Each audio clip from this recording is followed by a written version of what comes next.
Hello and welcome today to the Bluff Creek Project podcast. Today, we'll have something a little different for you. Robert Leiterman, a member of the Bluff Creek Project, has been conducting interviews in the field and around the Bluff Creek area with various people. This interview and more to follow will be a series of interviews entitled In the Field. So without further ado, let's listen to Robert Leiterman as he chats with Bart Cutino. Canyon walls carry my tune, the only one to hear my song are the coyotes and the wolves.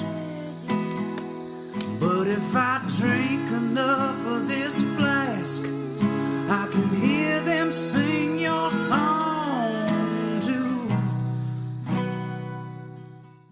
Hi, this is Robert Leiterman with the Bluff Creek Project. We're out in the field right now. After 3 months of staying home because of the virus, we finally got a chance to get out. And I'm out here right now in the Six Rivers National Forest with Bart Cutino, Bobo, Faye, and myself, and it's been great. It's been quiet. We haven't seen anybody.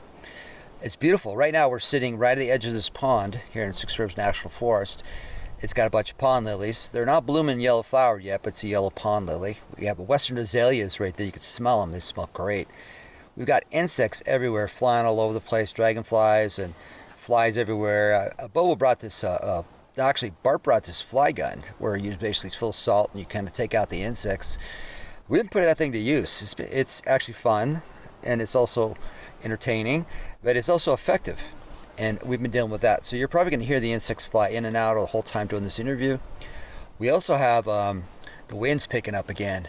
It's been pretty hot up in the valleys, and we're about 3,400 feet right now. And the winds are coming and going, so you can hear some breeze coming in and out. Yeah, Bart just cracked a cold one. His usual. What do you got there? Sparkling water. That's his favorite thing. He brings everywhere he goes. So I decided to try something a little different. It's for the podcasting and do some interviews out in the field. And so we're looking forward to this. I've known Bart since 2004, and it was the first BFR expedition that I organized through the Bigfoot Field Research Organization. And Bart was one of my first clients on that trip. And it is 2020 right now, and I've known Bart since 2004. So, Bart, what's the math on that? About 16 and a half years. 16 and a half years and still growing. I never thought that we'd have this friendship that we have now. Before I thought, oh, look, it's another customer on this expedition thing. But we've been good friends for a very long time, and we've done research together, and we've done a lot of interesting things, and I thought it'd be nice to share those things, that kind of the history behind those. And then after we're all done with that, I have a few questions for Bart, and I think he'll appreciate some of those questions, maybe not all of them, but it's a great way to get to learn about a person, is to see how they answer some of the questions. So I'm curious too about some of his answers, but I'm looking forward to it. So Bart Cutino, welcome. Thank you. It was beautiful. What do you think about your front row seat here? Normally you're on a phone in a room in an office somewhere, talking on a phone, telling the kids to be quiet. Look at this. I mean, it's like CGI. Looks like a 18th century English manor, Yeah. The pond lily almost looks like it's all trimmed artificial. It's beautiful.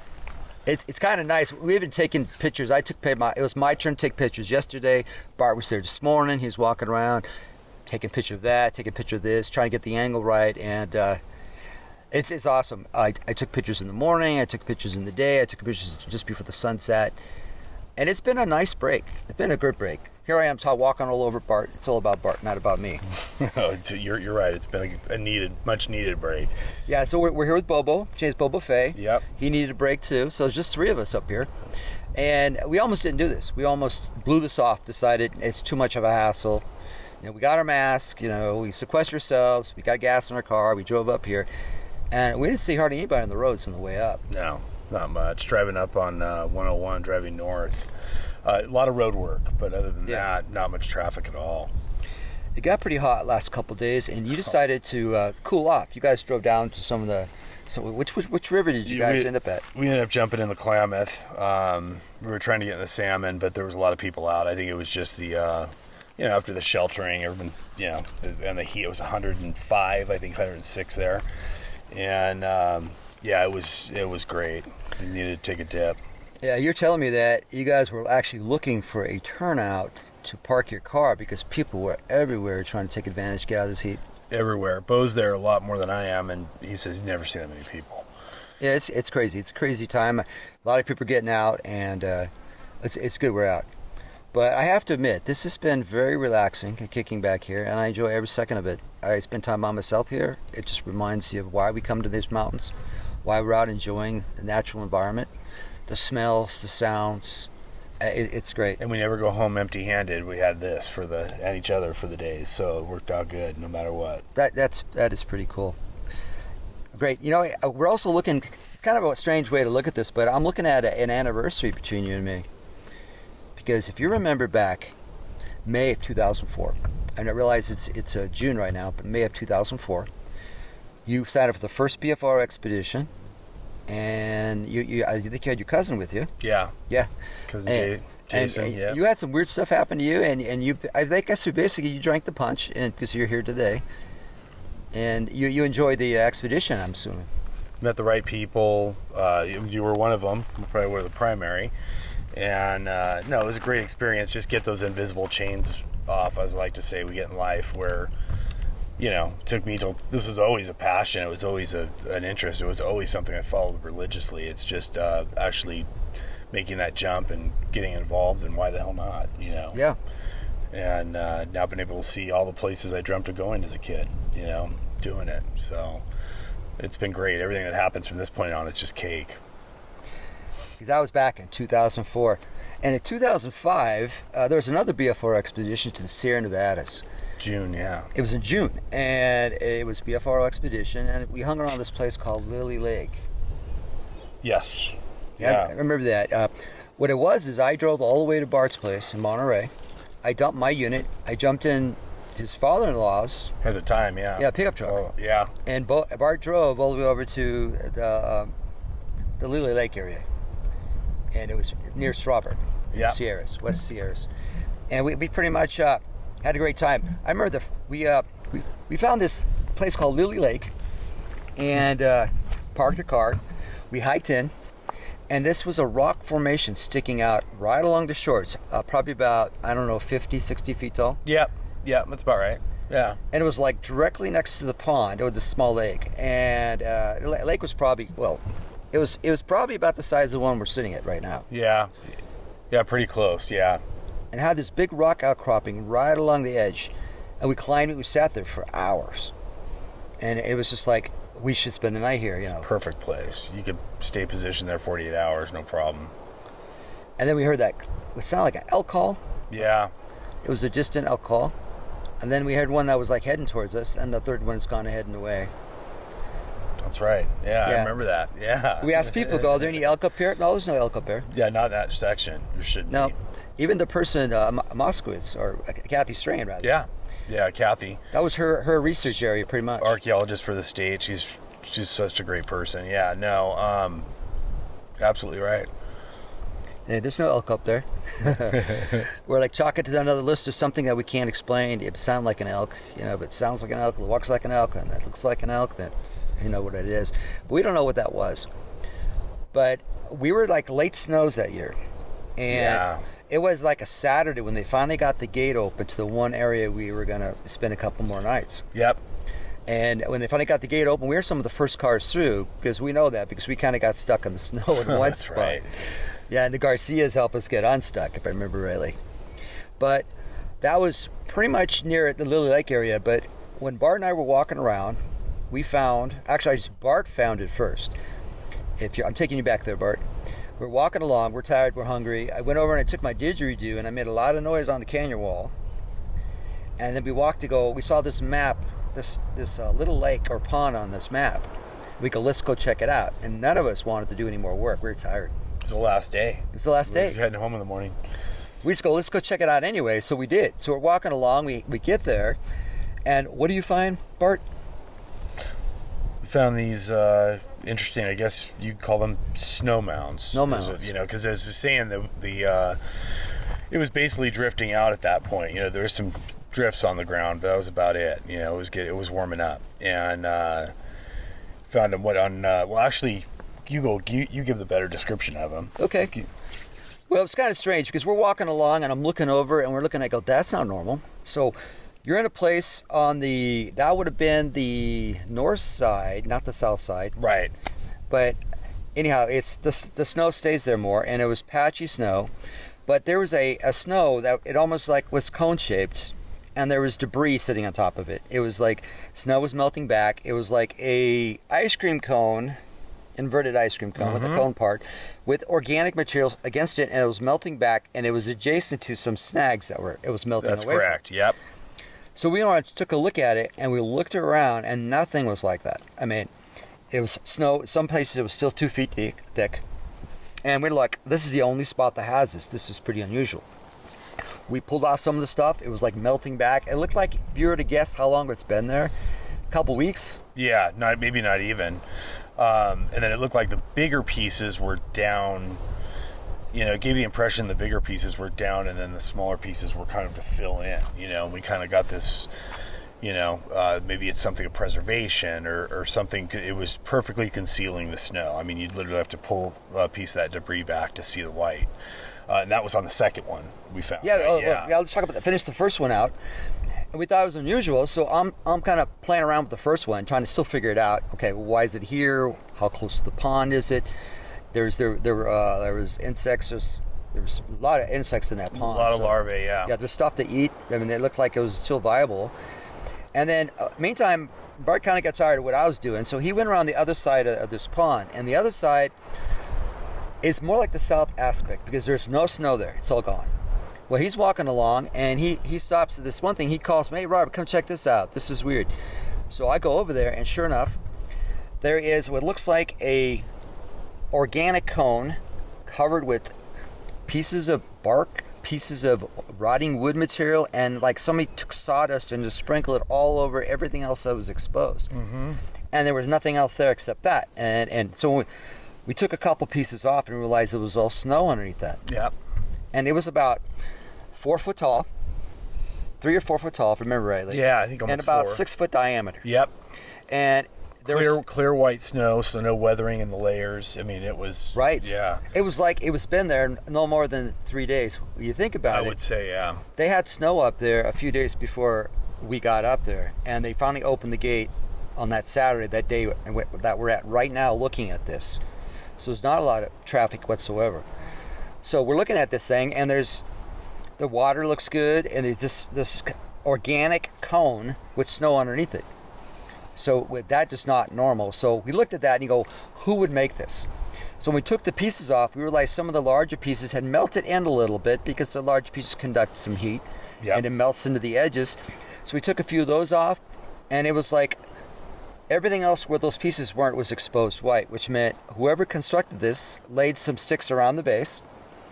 They got as many large pieces they could find, which about 10, 15 feet away was and the key, it all came from one snag that was 26 feet away. 26 feet. That's where all the same debris, there was no other material like that in any of the circumference of those seasonal ponds. I mean, that was it. That's where it came from. There, you can see a debris trail, essentially. So whoever went to grab that stuff, brought it over, dropped some stuff, and put it on this thing and walked away and left it.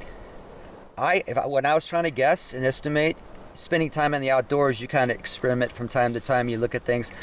I'm saying 3-4 days. Yeah. It wasn't that old.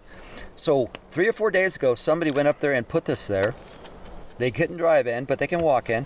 But why would they put that cone there? And it's the second one. The other one we talked about earlier, which was we discovered first, which is where the drift snow was still at. And so we call it the Snow Mounds. So that was Bart and my first investigation together. Yeah. And it was unusual. We even set that. Remember, we had Dennis full with us. We had set the trail cam from Colorado to dig it. Dave Johnson helped dig that out, and we thought, geez, we're leaving the next day, throw that ball down the field and see what's in there. I thought, shit, if if there's a deer carcass or something, Right. that would be a major find. And it turned out to be, it was just clear white snow. I mean, there was nothing in there, dug down to the base. There was a group when we wrote it up and we started pursuing it and educating people, let them know what we found. There was a group that said, "Oh, it's a shelter," or maybe it's like one group that does adventure training. Anyhow, said that maybe they had a class up there. Well, there was no classes. And when you build a shelter, you build a structure where you can go inside the shelter. You don't fill it full of snow and then build an outside covering over the top of it and call it a shelter. So we thought, we're going to find a baby in there, a Sasquatch baby, or we're going to find something weird in there. I kept thinking deer. Deer's going to be deer carcass. It's a refrigerator. Yeah. That's what it was. That's what it is. It's a refrigerator. Somebody had suggested a source of water, but there's a whole pond next to us that's full of insects. It's a lively pond. No, that's not the answer to that either. But anyhow, that was our first work together, and that was back in 2005. 2005. Yeah, so back in 2005, pretty much after the 2004 expedition, you were involved with the BFRO group. Yeah, heavily involved with BFRO. You were on the Bigfoot forums. You were on the AIBR. Yeah, over the course of those next couple years, joined AIBR, Alliance of Independent Bigfoot Researchers, SRI, Sasquatch Research Initiative. These were all great, a lot offshoot from the BFRO, but a lot of great folks. A lot of great researchers I still keep in contact with today. The organizations didn't stay for too long, but I mean, everyone, they're still all out there. Most of those main folks, and they're still out in the field. So, and then what else? And those are those years really where we all got out a lot together. Our kind of California That's right, gang. yeah. Me, you, Bo, Cliff, Yamrone. A lot of those years were, we didn't have a lot of activity at that point, but boy, were those fun times. Those are some of the best times I've had in the field. I still remember though. I used to got something doing. That started our first paper trail. Yeah, I forgot to mention the other one, SRI, Sasquatch Research Initiative. I believe. Yeah. Bart, are any of these still existing outside of the BFRO? Not that I know of. I don't think the other two are still going. The Bigfoot forums? Yeah, I haven't been on in years. Okay. I was kind of I guess you could say kind of the spokesperson for the BFRO. I was helping Moneymaker a little bit there. Yeah. Just relate to folks a little better, if you will. No problem. Ed, this is something that's high in your life. Before you got here, it's only going to ask you about the Bigfoot phenomenon. Do you believe, or you think there's such thing as a Bigfoot creature? And you had your pros and your cons. You had things you're curious about it. You're investigating. You're investing the rest of your life into this project. But you're up at a place in Washington. You're on was it a BFR expedition in Washington? No, it was actually, I believe it was the, trying to do the math, I think it was like a 40th anniversary of the Patterson film. And Gimlin was up there. We went up Bumping Lake, which is an area, eastern Rainier, beautiful, beautiful lake. And a lot of our Washington folks, they'd had a lot of activity happen up there. And so I think it was part social, part, we're up there when in Rome, doing research. And went up there, I thought it was beautiful, whatever, but it looked like, I've been to better places, a little bit dry. And just not a place that I would have thought, this would have happened. And we were up there, I think it was 3 days.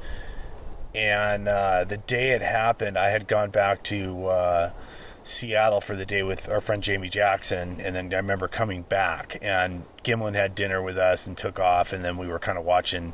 Someone took off to watch his camp, and we ended up having a gathering probably about 12 to 14 of us there at our camp. We call it now California Camp after this happened. Yeah, do you remember the date of that? I believe it was August 18, 2007, right around midnight, I think. That pretty much changed your life, didn't it? Yeah.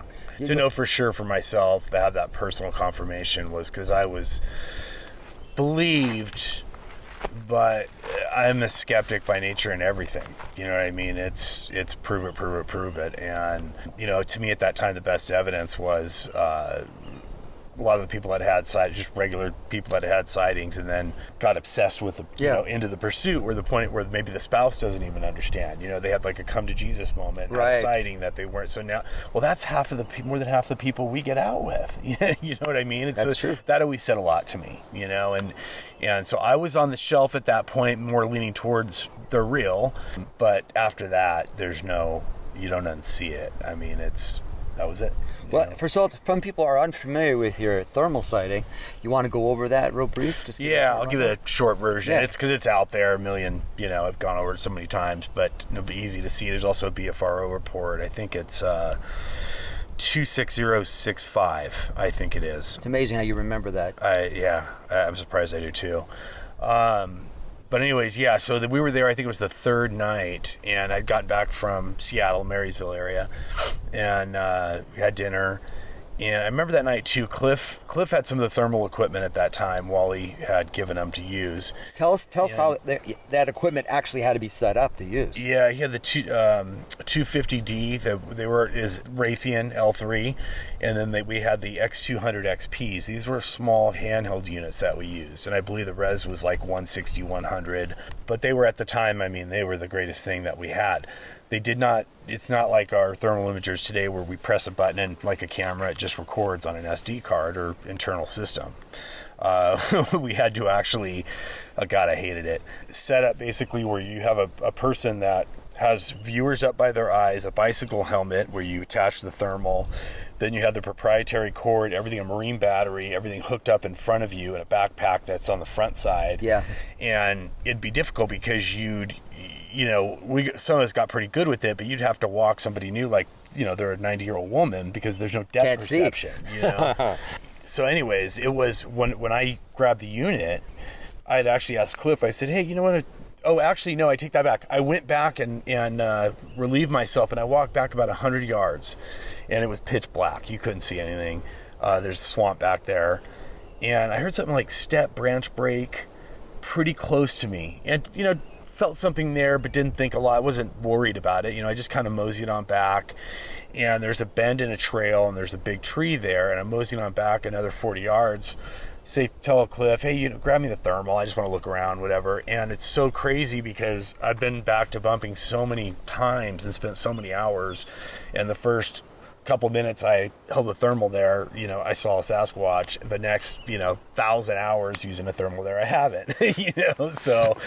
But it was crazy. I looked back and I thought I was looking at one of the girls, like trying to relieve them. And I go, oh my God, that's probably Tracy or Christy, because you can only see 10% of it. You know, you just see, maybe the knee, the head, whatever. And then, it started doing this right, left behind the tree with the head bobbing stuff. And I'm like, whoa, that's unusual.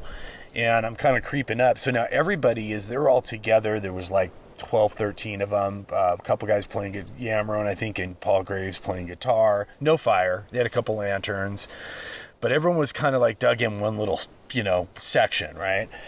And I'm walking down this trail, like looking at this, and it steps out.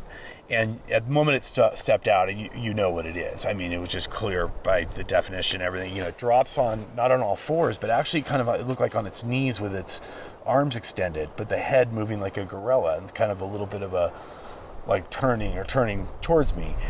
And I'm just, blown away. And there was a lot of fast transitioning on the ground. I mean, it made like a breaststroke type motion on the ground. There's probably stuff that I missed because, you're trying to process so much so quickly. And at one point I start snapping my fingers trying to get Cliff's attention. And Cliff's putting shit away in the truck in the back. I can hear him. And I'm like, Cliff! And I'm trying to be as loud as I can. I mean, as quiet as I can to get his attention. I'm snapping my fingers.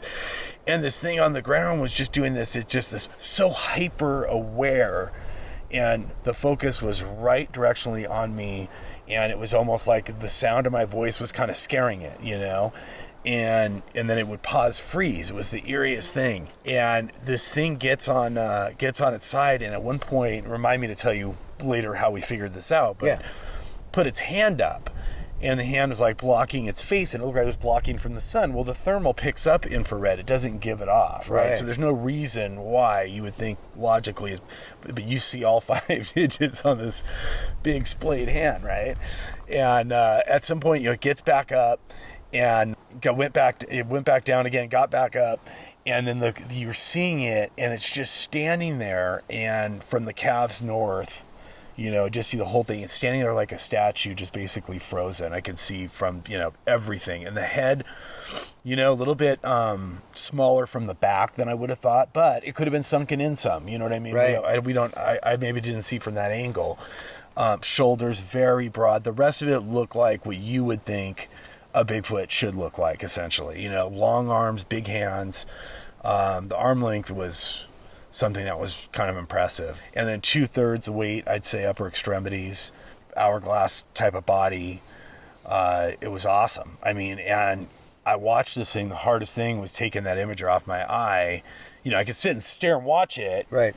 But to try to have the opportunity to record it, and it's just, now I press a button, but had to run back, get Cliff, and I'm just yelling obscenities at him, and Cliff just knew, and he set everything up, and he was so fast. I mean, he got everything. He got back there, then everyone's coming up this berm, and, they have their headlamps on and stuff. They don't know what's going on. Trying to explain it and everything. So Cliff's back there, and Cliff comes back, and he's kind of just shaking his head. It was after about 5 minutes or whatever. He's back there. My heart was just like, just please get it. Please get it.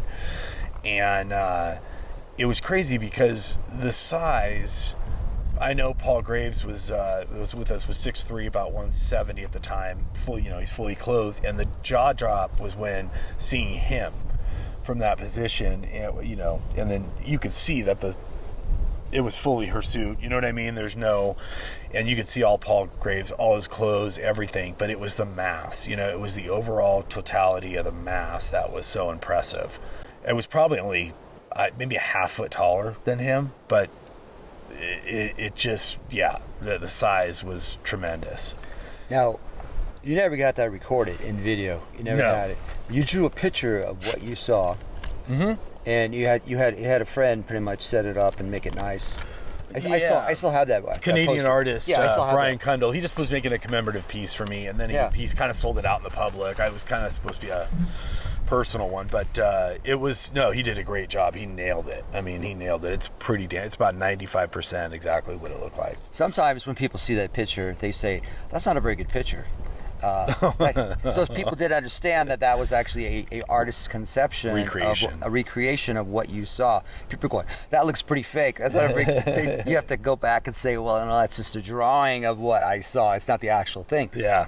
But I'll get to that. I'll get to the, payback time a few years later when something else happens. We'll talk about that in a second. But you started talking about the reason it had his hand up. Thank you for reminding me. Yeah. So I walked back there. This is about 5 years later. I'm back there. Were you with me on that trip when I was with Brandenburg and his brother? And I think the girl who's with us too, Cindy Dosen and Beth. Yes, I think was yes, with us. I was you on were that there. one. You remember that where the tree came down? Yes, next door. That was the trip. Yeah. Okay, so that was the trip where I figured out. I was talking to Brandenburg's brother. Brandenburg's one of our great buddies, great Washington researcher, Kirk, and his brother. We're talking, and I go, "Wait a minute." I go, it was blocking the ambient light from the part to better discern me, because I always felt like it couldn't see me well. I felt like it knew exactly where I was. It was confused why I knew where it was. I wasn't shining a light on it, right? They used to ask you needed the benefit of a light source at night. Right.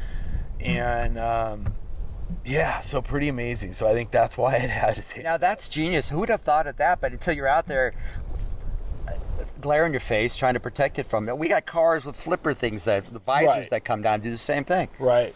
How many years did it take you to figure that out? No, it was about 4 or 5 years later, I think. Yeah. That's all been pretty exciting stuff. And I remember when Bart first told me, I'm like, right, because I've been out in the field a lot. I haven't had a lot of luck, and I'm thinking, oh, God, how does that work? Here, Bart, hold this. Bart goes, "Hey, can I play with your thermal a little bit?" First he's go pee, and then he takes care of business. Things aren't right. I got to see something out there. Goes back, gets a, hey, can I borrow that? Sure. They think nothing of it. They give it to Bart. Bart makes history. You know, and then unfortunately no recording at that point, but that's okay. The description is good, but and it taught me the experience from the personal stuff that I saw that would be hard to quantify for someone who didn't see it, but that personal perspective of seeing it in that situation and the information gathered, and then it really moved me forward in how I was going to research and, you know, just kind of niche more specific into, you know, strategies using thermal imaging, you know. So it was a game changer. Well, I'm just going to progress along here because we actually did a reenactment of that a couple years later. Yeah. I went up with you. We were back up in Yakima again area, and we decided to do, I think after the Yakima Roundup, we went to Rattlesnake and for Yakima Roundup. Got to meet a whole bunch of interesting people at there. You know, got to see Bob again and guest speakers, and it was the biggest gathering of Squatchers that I've been to. Right. Which I thought was pretty cool. And I'm just going to speed along here a little bit. By the way, Bart and I went up for that. We traveled cross-country together from Northern California all the way over to Washington, checking out a bunch of weird and crazy things. And I love that. That was a great experience. Road trip ever. Well, that's important because we talk a little bit further. That kind of comes into play. We were planning another one, remember? So we'll talk about that. We were supposed to go back again. That's right. We've done it a couple times. But. Yeah, we have. So, like I said, this is my research partner, and he was my first major research partner, and I like to think I still am. Absolutely. Yeah. Absolutely. Probably taught me the most. When Bart becomes rich and famous, you know, I still want to remember his friends. And, I'm going to fast forward over to 2009 a little bit. Okay. And in 2009, you were getting married. Yes. And Bart decides, hey, you know, I'm a Squatcher. I have Squatcher friends. I'm going to have a bachelor party at an undisclosed location in the Six Rivers National Forest, where it's pretty much way out there. And we did. And that was a great time. That was fun. It was about 9 days. It was like the California crew, most of it. Yeah. Yeah, so we had Derek Randall's with us, Wally's with us, Cliff, Bobo, you, me, Yamaro. No, I don't think Tom was able to make that trip. I think that was the one he didn't make. I want to keep thinking he was. I can't remember. I got to check the pictures. And then, it was just an amazing trip. My cousin Peter, my closest cousin, was with me, Peter. He had a blast. I just feel bad that I made him come out for 9 days, but he really enjoyed it. And he loves the guys, Bobo, you. So he's glad he did it.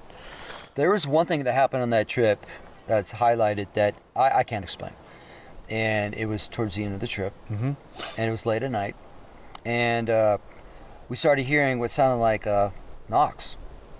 And when they were said and done, there were 65 of them. And it's almost like somebody was walking around our campsite at the far outside edge, starting from the far section where the canyon is, all the way around the hillsides towards kind of the entrance. And 65 times when we played the recording back, because Wally had a recording of it, you play the recording back, and 65 times it sounds like somebody is taking a hard object and hitting another hard object 65 times. And every time it would go into a ravine, it'd get quieter. When it come up, it'd get quieter. Like if it turned away, it got quiet. So it's almost like this. 65 times we're hearing that. 5 minutes. Yeah, and to this day, I don't know what it was. Well, you and Bobo came and woke me and Pete up. I was, me, I'm not the endurance guy, so after 9 days, I was out of gas on the last one. I just was out. And it was right at the tail end is when you came and got me. We got the recording. I was blown away. I couldn't believe it. But, I know after trying to figure out what it was, to this day, I'm unsure. But, I talked to Cliff about it, and I kind of let him know a video of a deer huffing just to mimic the sound. It has nothing to do really, I don't think, with any deer huffing, because 65 times in 5 minutes. But the sound of it from like how it sounds on the recording, the reverberated through the valley a little bit, that we were in. Yeah, it just sounded like huffs, but there's no way they're deer huffs. And 65, I counted each one. It's like, you keep going. Again, I didn't hear the original ones. I woke up like halfway through it. I know 65 because I checked I listened to the recording. Yeah, me too. That day, we played it back, and sure enough, he had a nice recording system set up, and thank goodness he had that. Yeah, that's just one of those things you don't know what it is. So the theory goes, well, are they clapping? Do they carry sticks under their arms and hit trees? Where if it's a sound that's very consistent, sounds the same way every time, but you can tell if it's faced away or if it's smothered behind something, but it's pretty much consistent.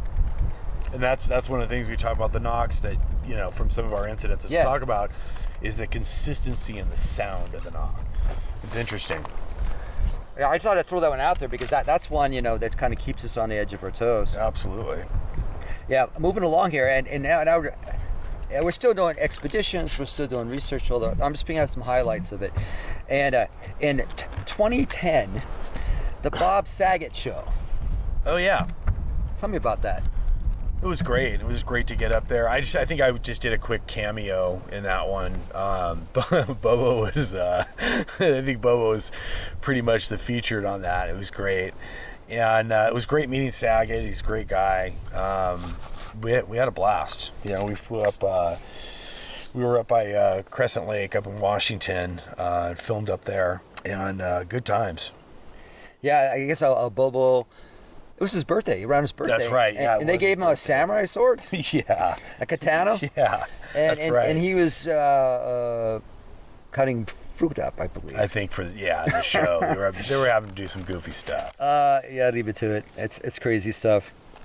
Yeah, and I'll look at my notes here, too. And also, something 2010, too. Yeah, we went back up to Washington, and we had some weird stuff go down on us, too. I had something I just thought was very unusual, which is not about me, it's about you today. That was 2020, back in Washington at a site where you kind of... Oh, yes. Yeah, you kind of got sick somehow. Yeah, that was... God, I felt so sick. I think it was some kind of food poisoning. Or remember, Gimlin came to have dinner with us. That's right. You were good then. And it was around that time I remember going for a walk, and just was what took me down for about 8 hours, man.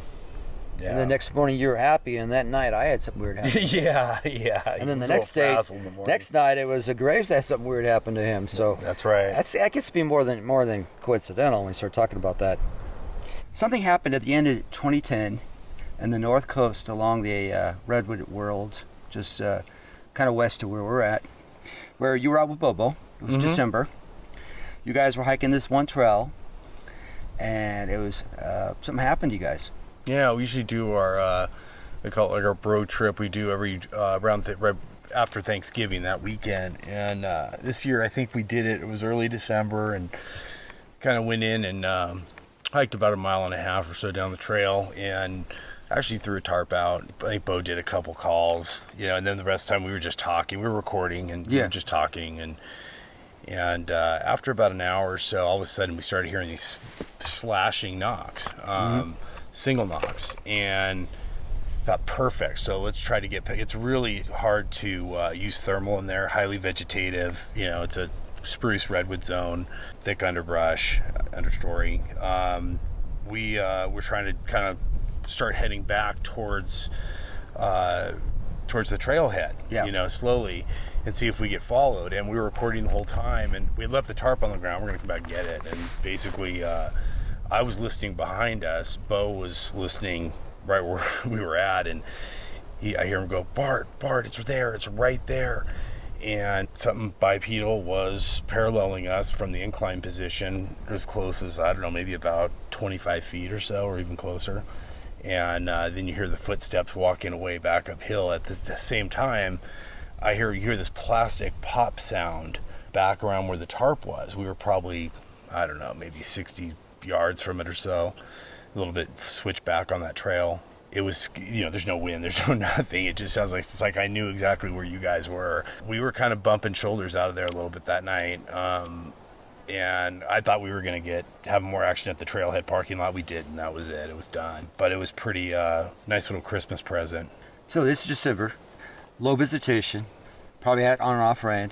Mm-hmm. You guys are just, you guys are doing your bro. Just you two are out, doing some squatching, and you guys heard some knocks. You returned some knocks. No return on the knocks. I don't think we returned those knocks. I think we basically just try to get followed. Try to get followed back, and gives me a better opportunity for a visual looking back through thermal, right? Versus uphill or diagonally. In that, it's So you got escorted out. Pretty much, yeah. You guys left the recorder where that tarp was. No, I had the recorder with me. Okay, you brought it with you. Yeah, but we got it all recorded, the whole incident. I've listened to that recording, and you can hear stuff going on. Well, what's significant about it is as we lead into the next incident, is the single knocks that were recorded. Right. The knock sound, if you will. And then that brought us in, I think it was 2 months, 60 days on the nose later, it was me and you. Right, it's 2011. Yeah, February. Yeah. Same area, same trail, same everything. Same spot. Nighttime, we go in there, and we're just going to, it's one of those nights where it's quiet, there's nobody around. We go sit a little early before the sun goes down. Yeah. That was our thing. We wanted to be not going in the dark, but being set up by dusk, so when things go on, we're ready for it. We hiked uphill a little bit from the trail. Yeah. It was kind of like a little platform ridge there. Yeah, it was interesting. So I started with a couple knocks. I might even had a call in there, but we got that return knock, and it was interesting because that single knock is acoustically identical to whatever the knock sound was with Bo 2 months earlier. And then I think it was about 9 minutes later, and you're videoing the whole time. Right. I'm so glad you did that. And so you get the context of the exchange happening live. And we got we stood our ground, and then it sounded like a tree torn apart, called the tree destruction video, hence. Yeah. And it sounded like about 8 gunshots going off right above us. How many yards would you say? Oh, I'd say about... It wasn't too far away. less than 100, that's for sure. Yeah. And in person it was... Probably about amazing. 60 if I were to guess, because we went up to check it the next day. But going back to the whole thing is we set up systematically is instigating techniques. I think, I can't remember if it's a knock you did or a call you did, but it was like 3 minutes. Wasn't long, we got that response. We got a response back, and we waited like 7 minutes. 9, I think. 9 minutes. Then we did something again, and within 3 minutes, we got another response. And that response was a tree being ripped down. First thing Bart says is, what do you think? What do you think? What do you think? He wants me to, confirm and agree, and I'm always skeptical on those things. Well, that was the biggest thing that had happened with us together at that time, so it's so great to see you. I had already seen them. I know the real. I was just dying to see your reaction to that, which was, I sitting there not expecting that, because you do so much stuff and never get anything in return. So when something happens... I like to say it's very unexpected, but you're expecting it, but when it does happen, you're still not ready for it. And I wasn't ready for that. And it's just like, what the heck? And it's a good thing we had the video camera going, and Bart had a digital recorder going the whole time. So you could actually check the time is in between. And we did a write-up on that. As a matter of fact, later on, you did a reenactment on the Finding Bigfoot show, but we'll talk about that a little bit later, dealing with those things. But I was going to tell you, it's remarkable because I think about it, and I'd been in there with you too previously, and this whole area there is it's beautiful, but it just goes to show you, I'd probably spent 50 nights in there and never heard a thing. Place is beautiful, perfect, everything's wonderful, and nothing. And then that happened back to back, the 2 months of the trips, and then had nothing happen again there for 8 years until... 2018, me and Bo were together and kind of had the same thing happen. So that just goes to show you, all those years and all those nights, nothing. And then, boom. Yeah, so you have an expedition, nothing happens, it's okay. That's probably what's expected. We also put it on video, and we put it together in video, and we used the audio, and we used the video we had. And I used the Roxio editing program, and actually had a graph where it graphed the sound, which is helpful. Yep. And it makes you think, because it's like 3 things happen. You go over there and you go grid search the area, looking in the direction, because we took a compass bearing in the direction we heard it from. And then we try to get up in that area and grid search it, and we found a game trail running by this old snag that was broken in like 3 places, which matched the recording snaps.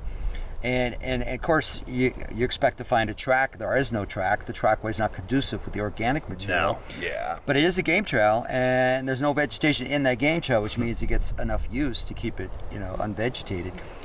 And that was one of those things that makes you go, And I just put it on my list of, Yeah, but that was incidental. That was one of those things that make you really think about it. And it's not just the fact that Bart and I had something happen to us. Almost 2 months earlier, something similar went down in the same geographic area, which makes you got to give it some serious thought. And I've never really seen any homeless people hanging around there, but And whatever that knock sound is, whether it's wood on wood, whether it's something else they're doing, whatever it is, it's interesting that, the tree destruction is amazing, but it's the single knocks that are, I think, really important, whatever that is. Yeah. Yeah.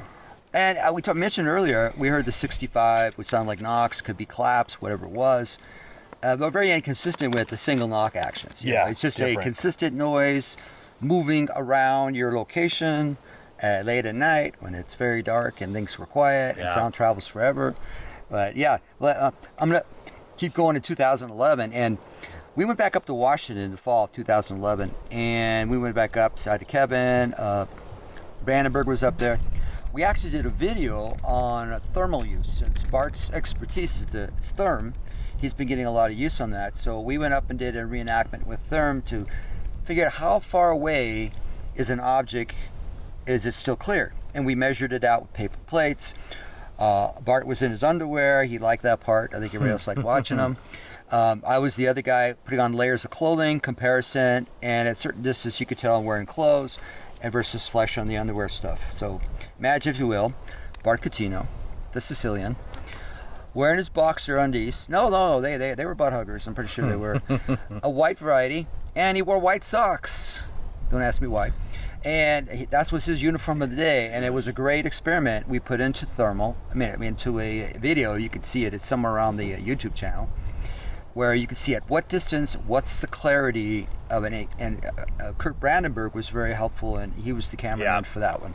Yep, and it showed you too at the time with what was there at the time and the 320/240 resolution. Right. That tells you, and it's really that 100-yard mark is where the, that's the kind of the milestone mark where it depending on certain nights you can see some detail past that, or a big-footed person would just look like a biped.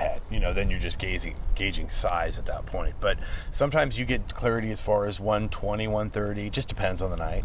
Yeah. So from my experience, higher humidity affects your clarity of your video. Absolutely. Your camera. Dry environments, better. Yep. So that's something to think about. Absolutely. If you guys want to get it. And when Bart and I go out, I'm Mr.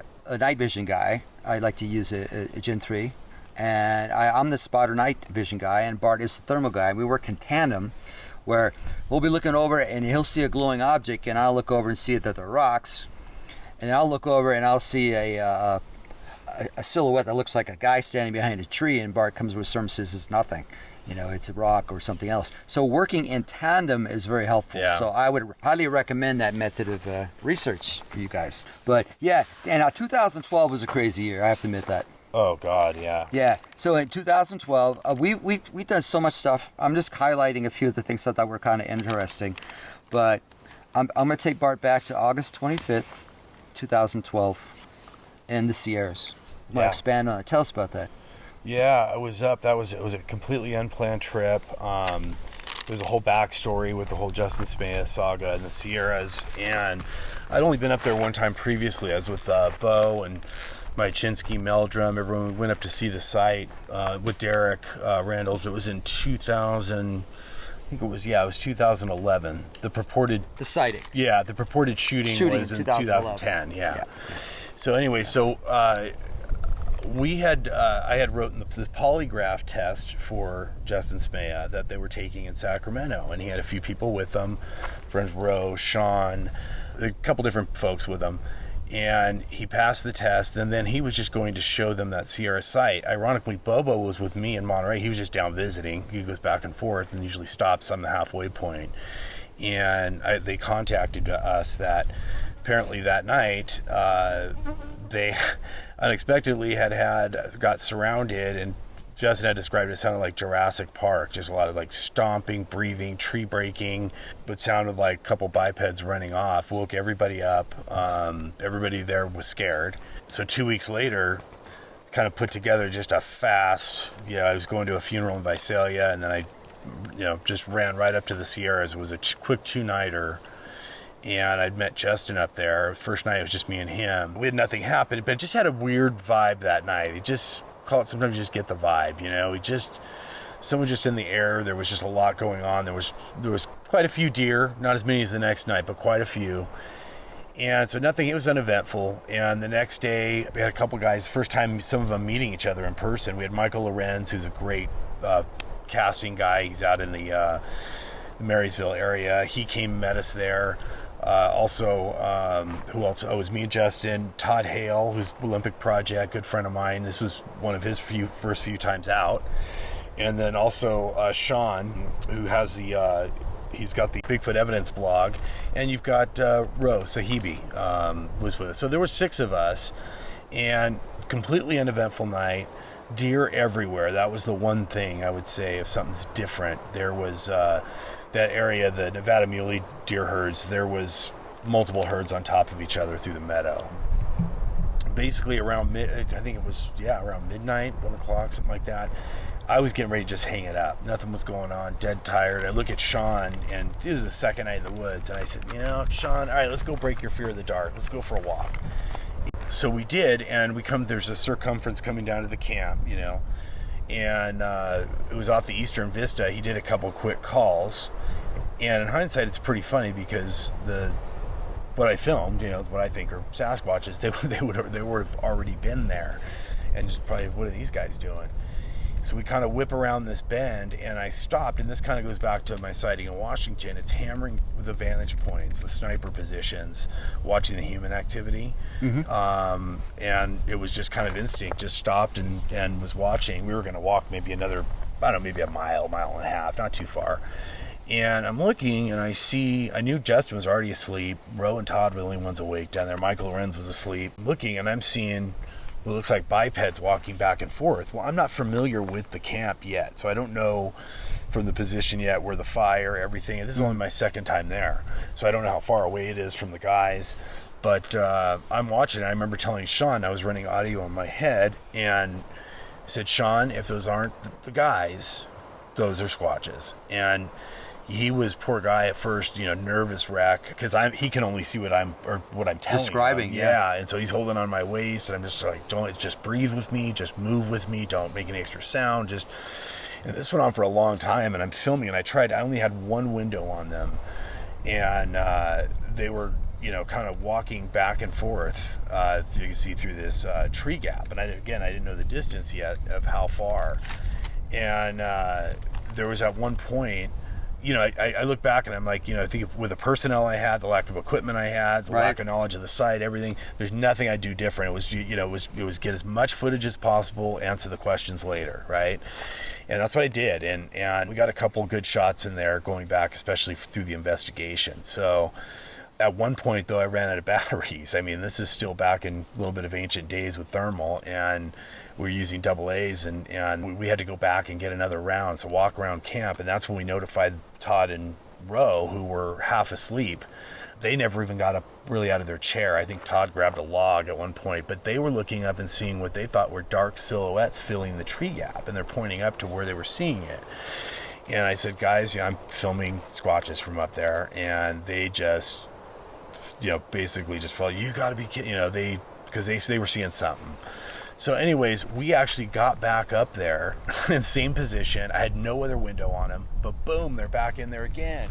And at this time, there's actually what turned out to be, there was at one point, there was like a flash of light, through the thermal, like just something hot that was moving fast. And I said, Sean, one of them just did something. I just didn't know what to say. And it turned out, doing our investigation, that it was an object, a rock, something that had been thrown, like a laser beam. And that was the only sound that was heard in camp, was a ricochet of that. So anyways, after another probably 45 minutes, then didn't see him for a long time. And I made the call, make everyone pretend you're in bed. I really thought I was going to catch 3 bipeds or, descending down the hillside, you know what I mean? But that they must have been already gone. And I fell asleep hanging out of my driver's side of the vehicle with the thermal around my neck. I mean, it'd been up like 46 out of the last 48 hours I've been up. I was just done.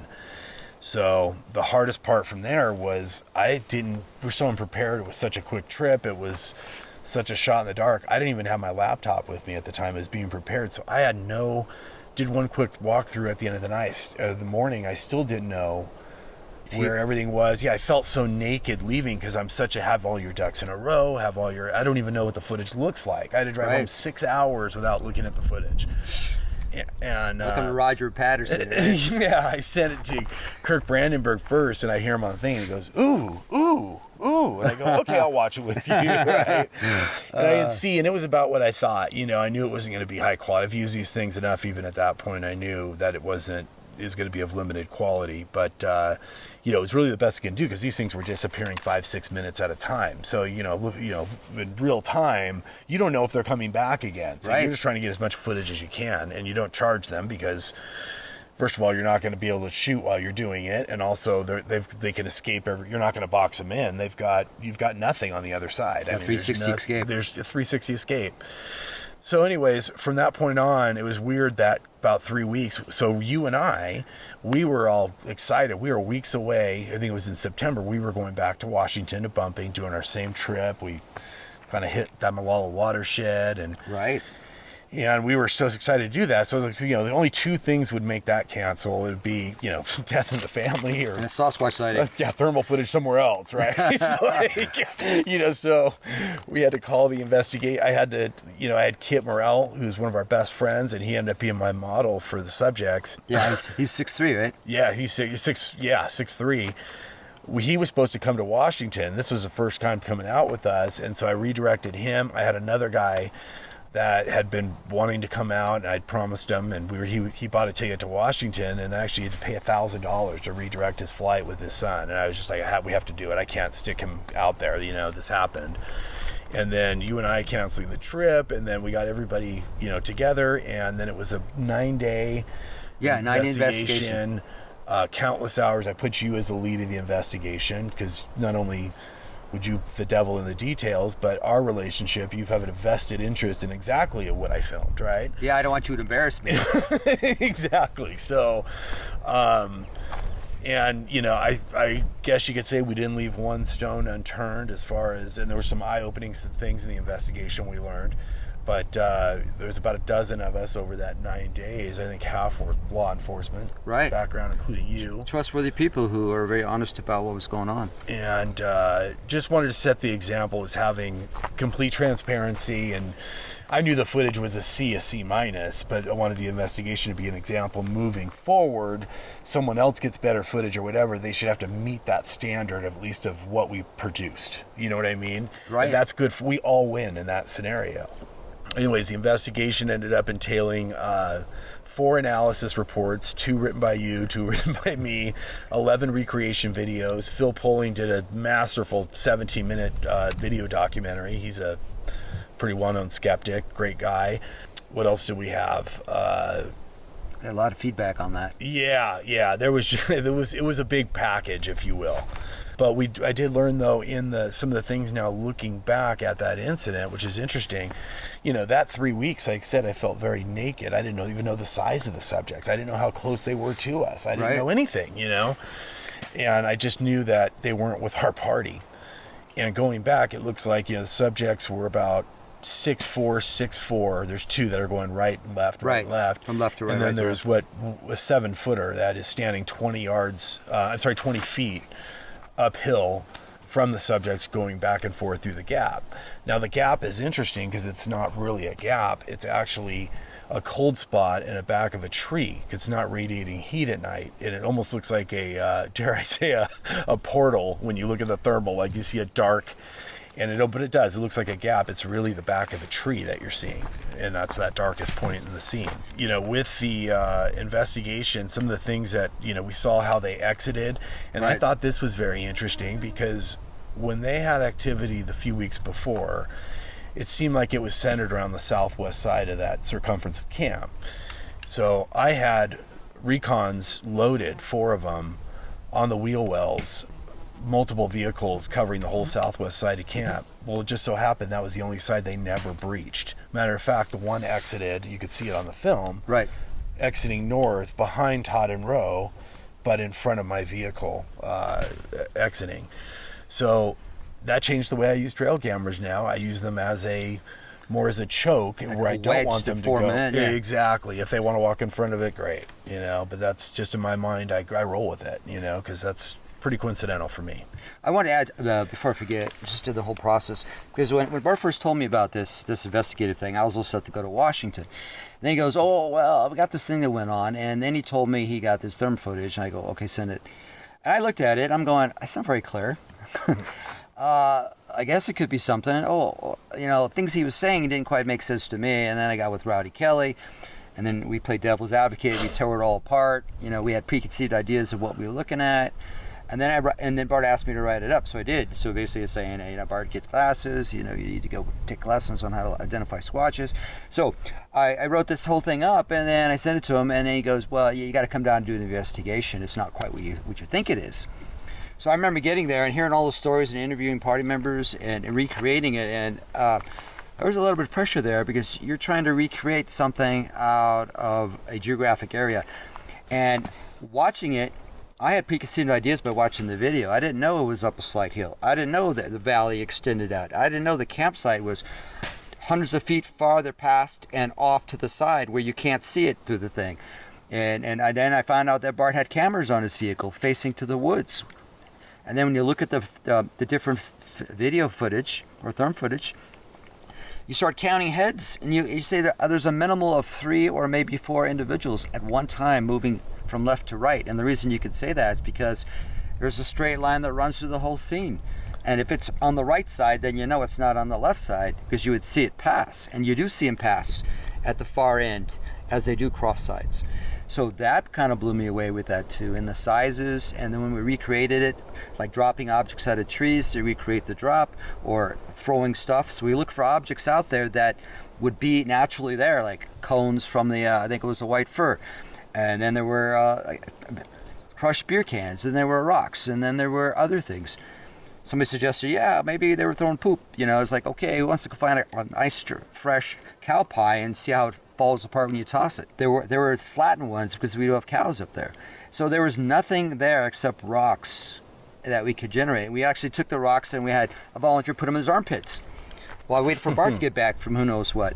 And that was about like a couple hours of rocks in your armpits. So when Bart got back with the therm, we did rock tossing at night and watched it on the therm. So we figured out you could see those objects tossed with the therm if they're certain size and heated, which is, we did everything we could to try to recreate it. And I think tested everything. Yeah, I mean, we figured there were going to be people out there throwing stones at us saying, you guys don't know what you're doing, you didn't cover this, you didn't cover that.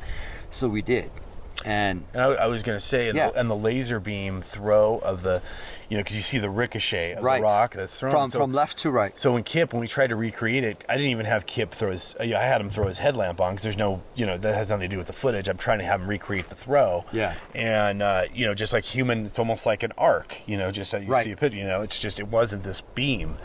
We must have tried it 50 times, we just kind of gave up, getting it. But I was going to say, at the end of the day, that night, 58% waxing moon, you had, 7,100 feet. They were there for somewhere around possibly 90 minutes.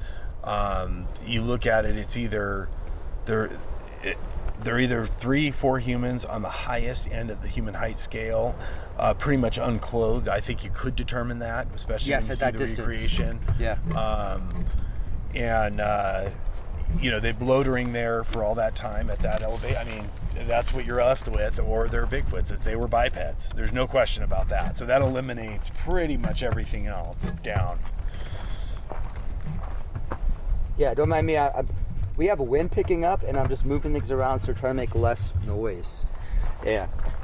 But I find it interesting, though. So the only 2 times that I've had visuals where I caught them spying from a vantage position, almost military, watching the human activity. I wish I had all these great stories. I do have some that are possibilities, but where it was more a cavalier scenario and seeking them out and doing all kinds of stakeout stuff, which I love to do, by the way. Yeah, you do a lot of it. But it was really, it was initiating, provoking, and then series of a day, 1 to 3 days, and then getting them back to camp to watch the human activity, but then being, prepared with the thermal, not being in a reactive position, but being proactive with it. So, put it this way, my eyes hurt by the time I go to bed at night. Yeah, I have to say this for Bart, because I'm always accused of, last guy in bed, first guy up.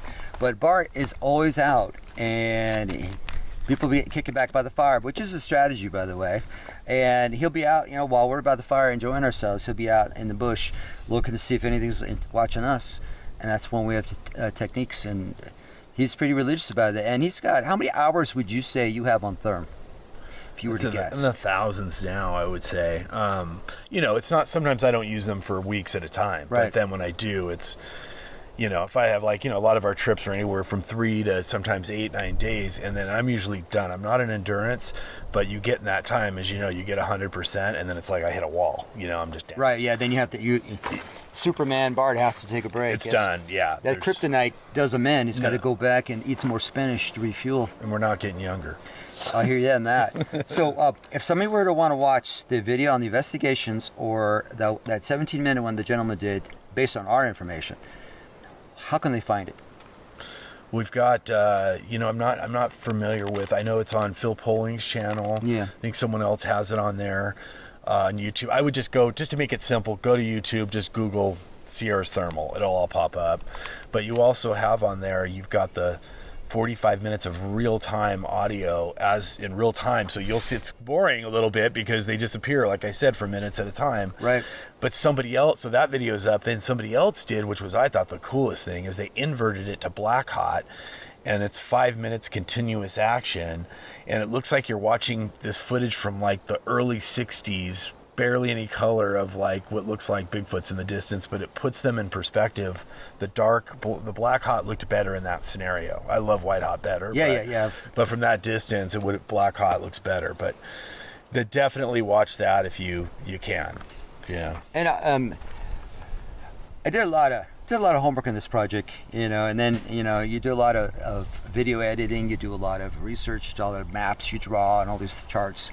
And the gentleman, what's his name again, who had a 17-minute overview as to why he thinks there really was Squatches out there, and he looked at our evidence. No, he didn't say that. He never said that. Okay, for him, it's inconclusive, which out of Phil is pretty impressive because that's why I picked him. He takes apart every video. I figured having those layers with you and then him, and so he was left at pretty much head scratching, and I thought he did. I did a great job. Did a great job. Yeah, the research did a really good job, gave him the good information, so he can do a really good overview of all the information. Absolutely. Yeah, I got that. I couldn't have picked a better person to lead the investigation than you, that's for sure. Yeah, it was fun. Of course, the pressure is to do it right. Just like finding the film site. Yeah. I'm sorry, I shouldn't say finding it. It's always was there. It just got lost. But relocating and trying to document the relocation process, give everybody their proper credit. And you always want to make sure you do it right, because if you are wrong, you will hear about it for the rest of your career. Absolutely. And while we're talking about doing things wrong for the rest of the career, I kind of want to go back to, real quick, we had the killing, right? Shmeha. And then we talk about the chain of evidence that was dealing with. And there, Melba Ketchum was involved with that. Yeah. I don't know if you want to talk about that or not. Yeah, it's unbelievable. It was back, Derek Randall's had kind of brought me in that because he's in Washington. I'm closer here in California. Right. And it was interesting because I'd never worked that area. It was never on my radar to research. As a matter of fact, me and Bobo were like, how do we miss this side of, the state? It was just, it's perfect. What happened was basically, we'd gone to that first, I kind of really had hit it off with Justin on that when we went to go meet them with Mychinsky, Meldrum, and everybody. So we just kind of, we became friends. Derek kind of handed that part off as far as, managing that relationship and what's going on. In the meantime, though, he'd already had Justin had given Derek tissue that they had recovered 5 weeks after the shooting. So let's talk about that real quick. 5 weeks after, they went back up. They talked to Derek. Derek said, go up there and get it. They went back up. They brought a bear dog. They found some tissue. Not so sure if that was what it was, but they brought it back. So that's the tissue we're talking about. Yeah, they found tissue in the general area. The dog actually, which, like you said, it sniffs for bear. They went back. They thought it was no problem. They thought they knew where, the juvenile body was. There was a juvenile shot.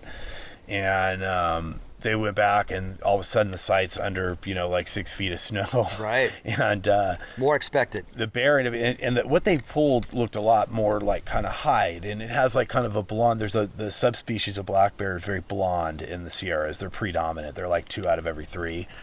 And it's pretty consistent with that. It looks like a piece of hide. Well, Ketchum had already been testing it by the time I ever got involved.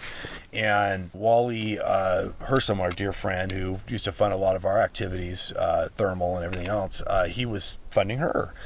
And, you know, something never sat right with me with her, because it never made sense to me how the tissue can be collected so long after and there's no weathering or whatever, that it would be associated with the subject that was supposed to be shot, right? Right. So that never made sense to me. And Ketchum was out, you know, very unscientifically claiming it was a Bigfoot and this, that, before, you know, very quickly, I heard within days of receiving it, before even doing some of the sophisticated testing. So anyways, there was always red flags there. And what happened was, after a while, you know, everyone was waiting for this paper that she was writing. Yeah, this paper's coming, right? And Justin had rest of the tissue in his possession. Wally, so he had given a piece to Derek, and that's what got tested with Melba. The other half of that piece went to Wally, and Justin actually had salted it for him. It just helped preserve it, right? So, interesting enough, we go down now, everyone's waiting on this paper, and Justin gets a call from Melba Ketchum, and Melba doesn't know that Justin's the guy was with them, right? Yeah. When the purported shooting, and both wives were there listening, and Justin thought, hey, listen to this, it's going to be great news, the paper's coming out, blah, blah, blah. Well, it turns out the call was Melba basically telling him that how to defraud Wally Hersom and try to bleach the rest of his sample, because anyone else who ever tests it, quote unquote, will never get the results I get the way I do it. So she was kind of trying to play this con game with him and trying to encourage him to create a bleach cocktail to wipe out the rest of his sample. And anyway, so Justin was down. He was actually almost teary-eyed when he called me. I mean, you could hear it in his voice. And so from that point on, we teamed up with Tyler Huggins, who had already been in touch with Justin previously. Yeah. And we went, and before this paper come out, and the Bigfoot community might have egg on their face, let's just go get this sample tested. And Justin was fully on board, to his credit. And so we went to Trent University, very prestigious. Also, I can't remember the name of the lab. I went to Oklahoma. It was Cassidy was the doctor who worked on it. It's like a DNA Solutions, I think, out of Oklahoma. Very well known. He does a lot of animal DNA. And I had taken a piece of salt. I had told Wally, you know what? I need a piece of that salted sample too. And I want to make sure all the samples, it's the same thing, it matches, get it in there. So Trent, it was interesting. This took a long time. Trent was having some problems initially, like in the testing as well. And I think it had to do with the maybe degradation in the sample. But their conclusion was black bear with contamination, just human contamination from handling. Right. And they had even had, Cassidy, his results came out. Same thing, black bear. On the results, the salted piece, which is the other half of Melba's piece, right, that she tested, and the piece that Justin gave us that was frozen matched perfectly. They were black bear with some human contamination. No Nephilim? No angel DNA? Yeah, you know what? No angel DNA in there. So we wanted full transparency, and we came out with that, and I let Wally know, we were going to come out with that, and it caused a big uproar in the community. It really showed me the capacity for hope, that people were, so invested emotionally in her getting these results. There was great researchers that turned in probably really good samples. And we do not speak for any other sample that she has, you know what I mean? As just far as the one you guys submitted. Just the one that was submitted. Right. And so my feeling is that, because I do believe Justin and his partner that was with him, I spent a lot of time with both of them, the families. I can feel it, touch it. I know they went back there that day, got the tissue. I know how far it is. Right. You know what I mean? I know they collected tissue. I saw the pictures, the GPS locations. I think after spending so much time there now, I think that what happened is what was collected was bear hide from someone dressing a bear that was either probably poached, or which is common in that area. And it always looked more consistent with hide. So that's my theory on that. And that was the only potential non-circumstantial. Well, no, I shouldn't say that. Let me ask this question. So You had your therm sighting in an area that allegedly had a location where somebody shot and killed a Sasquatch creature. 23 months, 250 yards later. Right. Yeah, Do you think there's any correlation between those? I think it's pretty remarkable coincidence. It was interesting seeing Justin's reaction the next day because he was asleep through. He was on a cot sleeping by the whole fire time. the whole time, right? His reaction was he just wasn't surprised. He was just kind of happy, like relief. Felt some relief, some validation, I think. And he went on to pursue, to his credit, for years. Not only getting out with us, but I mean months at a time, sacrificing things I know he loved, hunting, sacrificing things, causing uproars in his family for time he spent out there, trying to prove it. And I was going to say on the in regards, I want to get back to the Ketchum thing. So apparently, she ended up having the paper. They created this fake journal. I mean, it's just the biggest circus sideshow I've ever seen. She refused to have independent third-party testing that Tyler offered to settle the issue once and for all. And the claim was just crazy, the government cover-ups, we were government plants. I mean, just stupid that we're protecting an ape theory. I mean, it just, every excuse in the book. I mean, just a basic fraud. I had warned Wally for years that check that tax ID number because he thought she made him think that he was donating to a nonprofit, and that was reflecting on his taxation situation and cost him back penalties when he finally checked it. Thank God he finally did. And I was right. I knew just based on the character of who we're dealing with. And it's funny, years later, I guess, there's another guy, Scott Carpenter, he's kind of a minion of hers, and they just go on and on about these lies. They created this as if we switched apparently we switched a sample. This is what it is. They think we switched a sample to protect Justin because the results were so human, to protect him from going to jail. And mind you, I'm a criminology major, okay? Right. Justin and I actually were trying to get a hold of the phishing game so we can get the story on record, making the calls and left the messages. I was with him. There was no fear of that whatsoever. It's just an excuse. And what they're not accounting for is the salted piece. That's why I had them test everything to tie it all up. So we know that it's the same exact piece. There's no way it can't be, something else. Truthfully, I'd give my right arm for her to be right. I mean, that would, you know what I mean? Confirm what I filmed there too as well, but it is what it is. So it was the antithesis of science. What's science? You have to form the hypothesis, you test the evidence, you get independent replication, right? She made the evidence try to fit the hypothesis and then disallowed any opportunity for replication. Only one opinion, destroy the evidence, make sure that nobody can question my results. Exactly. So it's, I thought about going after them in regards legally on some of the things that were said, whatever. But you know what? It's so far out there. I'd rather it just be out there and people see it for what it is and who's involved and what it is. You know what I mean? We know we did everything. Matter of fact, I've got a treasure trove of emails we may release one day. Yeah. Tyler and myself, that it's like a daily catalog of us dealing with Trent University, each other, Justin, dealing with DNA Solutions, everything in there. But I also learned from our investigation in the Sierras that no one really wants to take the time to read or do that due diligence. No, how many times have we done things that we wrote up on follow-ups, like the Snow Mounds is a prime example, where I took the BFRO, I keep people updated, you did the BF, the other one. And the old Bigfoot forums, yeah. The old Bigfoot forums, and people did not follow anything written down. They'd come up and ask the same question the other 30 people asked without reading anything else. And they just want to take the time. I understand time takes time. Yep. But I just wanted to add this one last thing. I was just thinking about it because I always think about your therm sighting and the Justin's story of killing a Sasquatch. And I hear both stories. I've been to both places. I've talked to players. I've been there.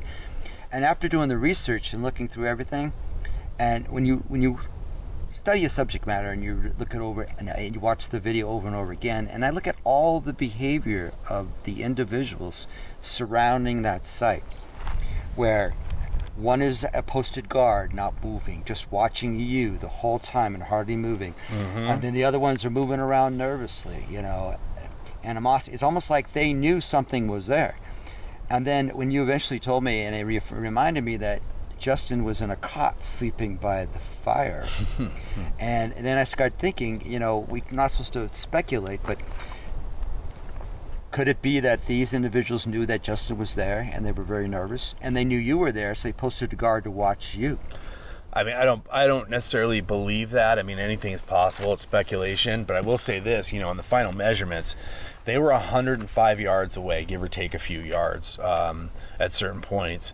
They were only 35 yards from a sleeping Justin and the guys at the fire, but where the dark wall was from the fire, where they were just, you would not see them barely from where they were from that blinded position. By the fire. Just masters, I think just masters of their environments, and especially, it's funny, I always felt in Washington that it never could see me well or lock in. People say they've got great night vision or whatever. Right.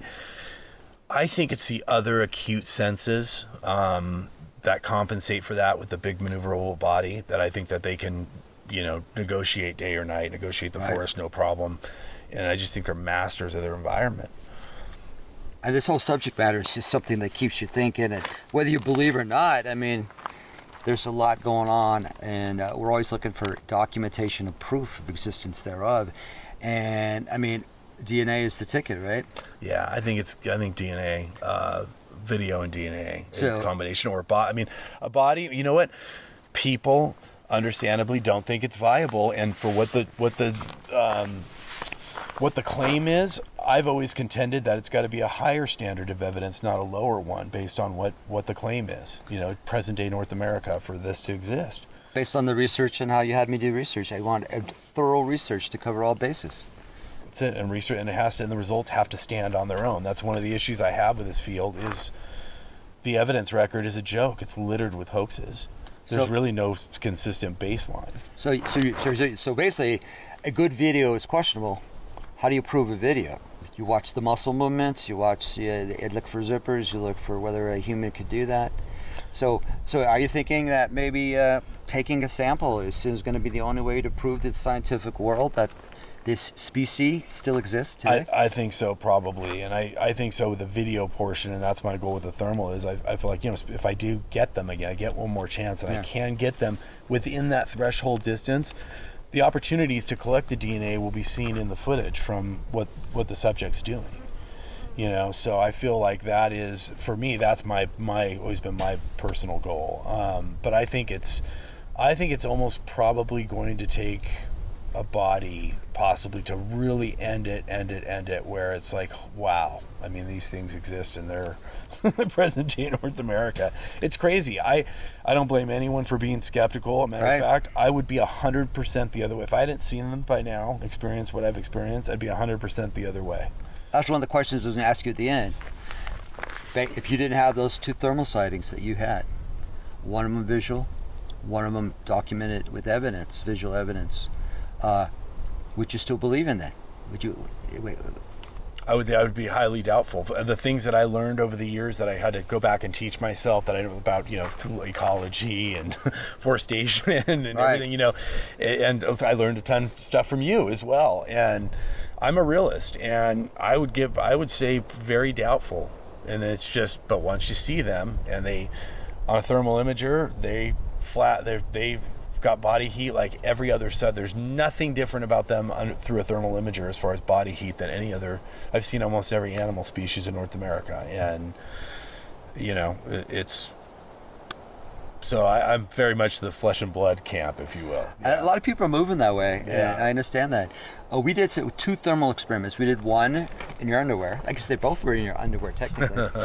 But the second one we did on 2012, after we found the film site, confirmed it, and Bill Mons was down. Yeah. He's the guy who did the bounce test and a few other things for the proving in that it's not a costume. Yeah. But he brought us a little costume to wear, and I got to wear it, and I got to jump around, exercise, get my body heat up, and then we did the distance test again. Yep. And me wearing this costume looked like me wearing a costume. Yeah. Yeah. And that was the end result of that. Because of the way the heat gathered, the way absolutely the seam would stand up, because of the arms are, when you make a seam, they roll over the top, and that pulls it away from the body. Therefore, it's going to have a different, maybe it captures some of the radiant heat. So the whole thing was very obvious. It was a costume. And that's the thing with thermal is it's the judge and the jury if you can get within a threshold distance. For instance, if I had my thermal now in the Washington, I could see the veins in the tree from, a thermal I have now at Right. That kind of footage within that threshold distance, you see it's a hirsute, naked, unclothed subject is what it is. It'd be pretty hard to refute. Now, it doesn't look as sexy to a lot of people because they're not used to looking at thermal. Right. But I think close enough, they will. They would. I know what the money shot looks like. That's what I pursue. To have the chance to get it again. A little joke on myself here. We were in Oregon, northern Oregon, almost that one place, the BLM property, and we're out at night. Watershed? Yeah, great place to go. So we're out there. I'm Mr. Night Vision dude, and Bart is, of course, thermal man. And we're walking along, and he says, "Hey, check it out. There's like 6 raccoons over here." Cool, let me see, right? So he passes the thermal. Where? He goes right over there. He points. So I line up that thermal. I'm looking. I see nothing. I can't see anything. I'm looking. Finally, I see a growing object. I think I got it, but it's not moving. Right. And Bart goes, "They're right there." He goes, "What are you looking at?" I'm looking at the raccoons. And I end up I'm looking at a piece of moss from a tree that fell on the ground that's not too far from me, and all the raccoons have now dispersed. So here's an inexperienced individual who's not used to using the therm, given a tool and trying to make it work right. And Bart, being the expert that's been using it so much, he's very comfortable with it. He can read it and find it and know what it's looking at. So that's the big difference between novices running with therms and people who've had experience, hours of therm time, being able to tell the difference between different. I think it's really like discriminating what you see, and even quicker, because there's times I'm fooled and I have to watch the subjects for lengthy. Sometimes I sit there and you think you're watching, it could just be an inanimate object, but it's worthy. You know what I mean? Right. If it's not, and the problem is I know they'll freeze there as if time means nothing because I've seen that. Right. So to not be seen. And I always thought that too, going back, like for the Washington sighting, like what a smart son of a bitch though. Think about that. I'm not flashing a light on it. Don't give away your position. Right. Just waited me out. It's an animal. I've got a third, doesn't know that I can see it at that point. Just remarkable stealth.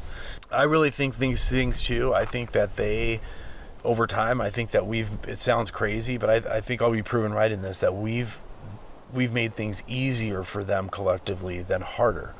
You think about this country when old growth continent 300 years ago, right?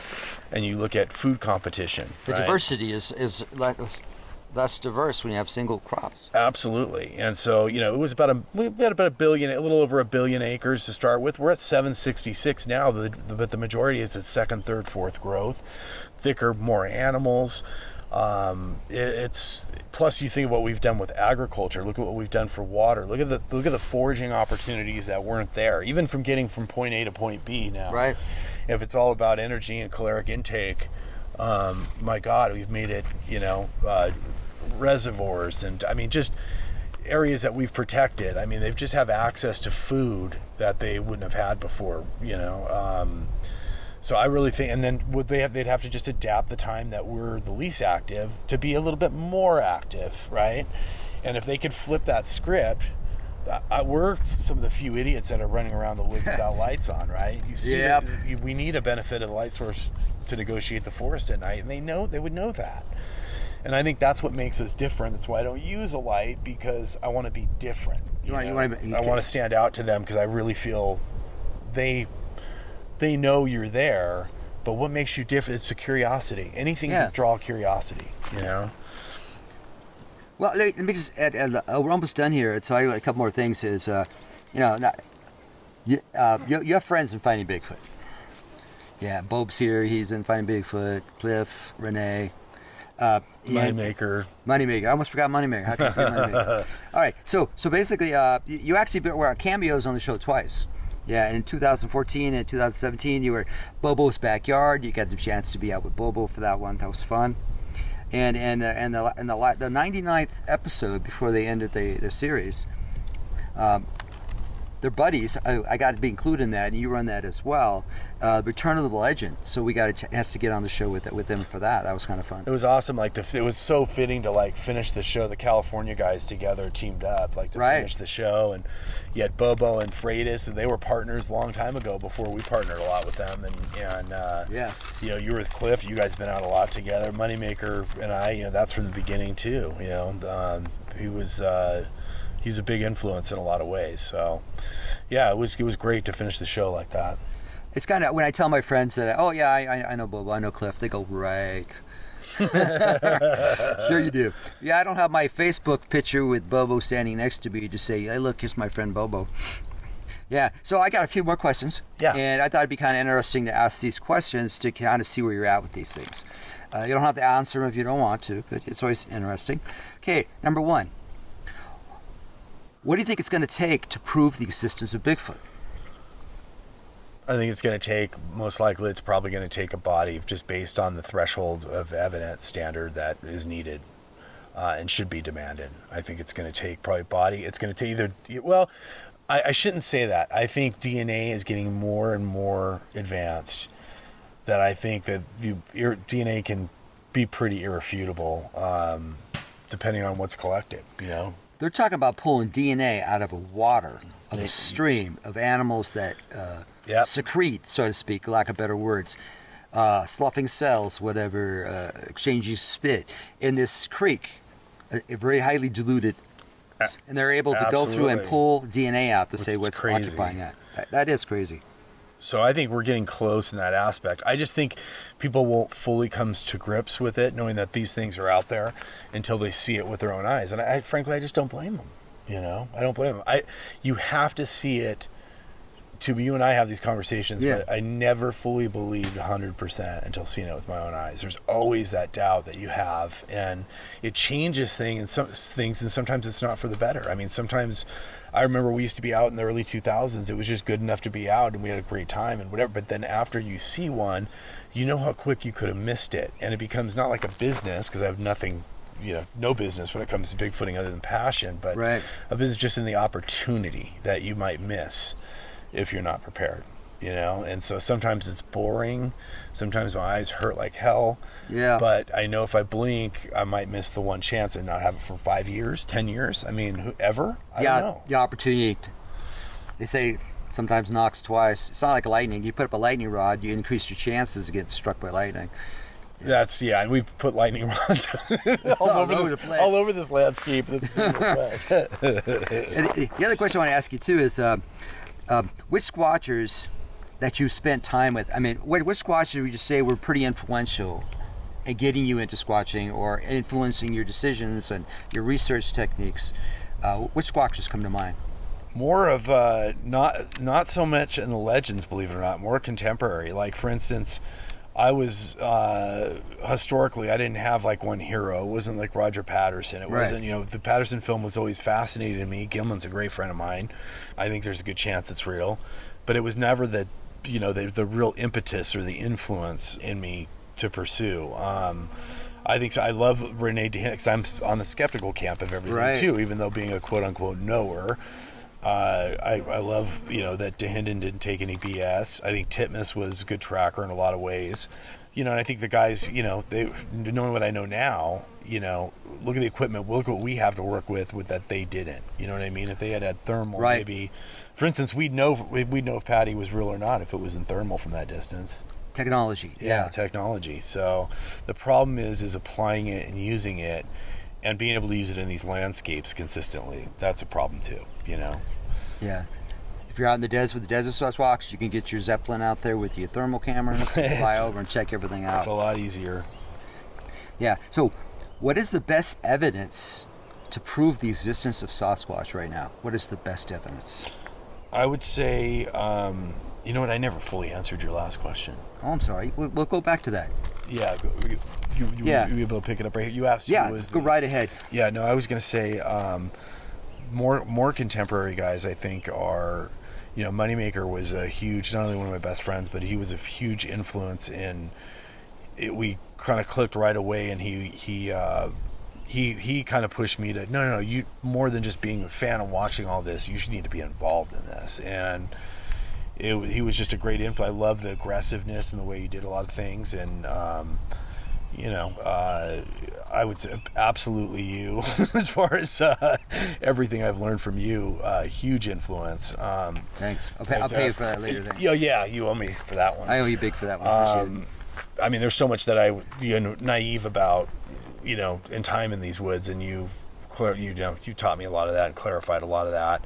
Absolutely, Bobo, like a brother. I mean, probably spent the most nights in the field ever with him, and there's a lot of these. That's one thing about this field. It's share of kooks, but there's so many great people that are involved, and it's not just our California guys, but I got some great Washington friends. Kirk Brandenburg, right. Derek Randalls is all of our good friends. Yes. Shane Corson, Derek, Dave Ellis. I mean, great people. So I love spending time with all of them, and I try to get out still as much as I can while we can still do it. Getting older too, I find I can't run for hours like I used to. So yeah, it kind of changes your squatching strategy. So the old guys kicking back at camp, telling the great stories, but monitoring the camp or a different technique. That's all part of wisdom. That's right. That's all part of it. The other question, I'll just go back to again. Did I ask you this already? What is the best evidence to prove the existence of Sasquatch?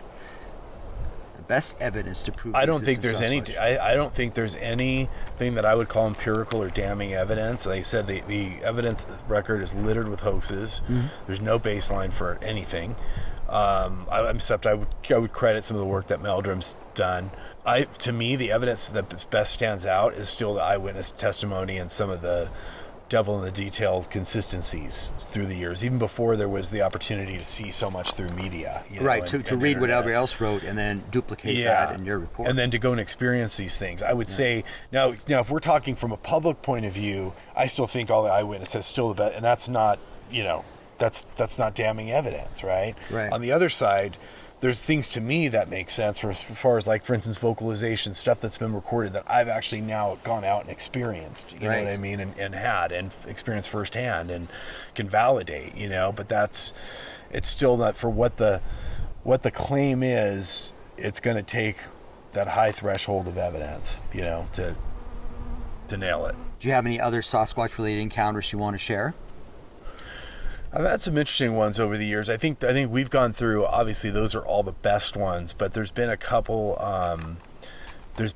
Possible visuals. It's not definitive enough to me to say that. Bobo and I actually, the first night we ever used thermals, I think it was 05 or 06, and we were up by Crescent City. That's right. I remember I had to wear the helmet, the chest plate. Yeah. Wally almost fell off the cliff because he couldn't see. We had to be escorted because you were blind to the darkness. Oh, yeah. Yeah. That was just experiencing that night but we were like two kids in a candy store. All night we were out just driving mountains, therming. I mean, so we thermed off the bridge, over by Haiuchi. And you were with Bobo at this time? I was with Bo. Yeah. And, we looked down at one point and we see it was kind of drizzly rain, cold. And you look down and you see on the edge of the Smith River, you see what looks like it's a blur because it's pretty far away, but it looked more upright than quadruped. And it just kind of scaled this hillside, and we didn't know till going back and seeing it. How steep it really was. Yeah, okay. And then why would a person being out there? Why would they go up that way? They could have just walked up. There's a boat ramp on the other side. Right. So it's not like humans couldn't be down there, but it was just a weird time for us. And then to go scale the hill that way was really odd. Had another time where I almost saw one on 101, not far from the Roosevelt elk herds, in a swamp. But that one's really that's. That could go either way. I don't really count that. But other times where I think I've heard them in the vicinity, using a lot of, branch breaking, a lot of knocks. I've heard a lot of, unique vocals. The vocals you got to be really careful of because we've got a lot of animals here that they do make rare occasional vocals that aren't is documented so people don't associate, you know what I mean? So you really got to go through an extensive library to really understand and kind of rule everything out because you don't even go to Bigfoot until you can rule it all out. We have a bird here called the Stellar's Jay that mimics other birds because they try to figure out where the nests are, so you get some Stellar's Jays mimics. The ravens have been notorious for making noises. Yeah. like every night so far we've been here, we've listened to the barred owls and spotted owls go off, and they were pretty vocal last night. Yes. They were right before we all went to bed. It was more on the far left side, and they were like going at it. It's like somebody was not happy. Yep. They talk about monkey sounds. You're like, yeah, a bunch of apes are going ape shit up there in the trees. Yeah, it ends up being the owls. The spotted and the bar owls not getting along very well. Yeah, and so knowing the animal sounds is helpful. So it's extra work to go to a website and pull up animal sounds and listen to them, and you kind of, okay. But there are variations, and my wife's an ornithologist, so I always say, what's that? What's that? Right. She gets tired of me. You should know that by now. I know, I'm old, I forget. What is it? Yeah, so, hey, I got the last question for you. I know you'll appreciate this one. And I'll go this way. This is kind of a lengthy question, but I'm pretty sure you'll get it. Okay. If you could take 10 researchers into the field on an expedition for 4 to 6 weeks, and you had all the latest technology, all the cool toys to take with you, where would you go and who would you choose? Well, I could give an automatic, I would take our guys, probably number one. Everyone has something to contribute there. And then, you start getting into, some of my Washington, Kirk Brandenburg, who's dynamic at thermal, his own thermal brother, and, Matt Pruitt. these type of guys make great contributions to the field. They're great researchers. They're out there all the time. I would have a hard time getting down to about that 10. I know the first 5, but it's the next 20 that I'd have to really sift through. But I realized a long time ago, be good at like the one thing. I'm never going to be an expert in tracking or anything. I know enough to be dangerous. I've learned a ton from you. I keep learning, you know what I mean? But it's not my area of expertise. It's for me, it's more intangibles and with the thermal and strategy and seeing, pinpointing these things at night. So I would, I take people that, we have audio. David Ellis, I've got Chris Spencer when there's audio, right? There's tracking. There's various guys I'm gonna go to. I'm gonna go to you. I'm gonna go to Cliff. There's a few guys, right? So I would definitely, I know where I'd want to go, and I think it'd be the Southeast Alaskan Islands and do some kind of a boat operation and hit those islands, and also constantly be therming that coastline, because it's just never ending, and the opportunities for food, you know what I mean? And that's, you want to get them out in the open, and that's the kind of place where I think you would, it's, I was blown away when I took a cruise there and finally saw it. I'm envious, yeah. Please don't forgive me. I'll get my passport ready. We're in Alaska. I gotta get my passport. I want to do that in the next 5 years. It's gonna happen. Yeah, before I have to go with the walkers to the wheelchairs, the battery powered wheelchairs. Yeah. Well, thank you so much, Bart. It's always fun. I know we've been together for a long time. We've done a lot of stories. I try to capture some of them just a little bit. We sit for hours and talk about some of the do's and don'ts and what we experienced and just things we can't explain and put our finger on. And part of the thing about squatching, camping, squatching, whatever, is the experiences. And you can't take those away. No. And most of our trips uneventful. But I get to see something, like you're right, I like to go look at tracks. I like to sit around the nice bonfire and tell stories.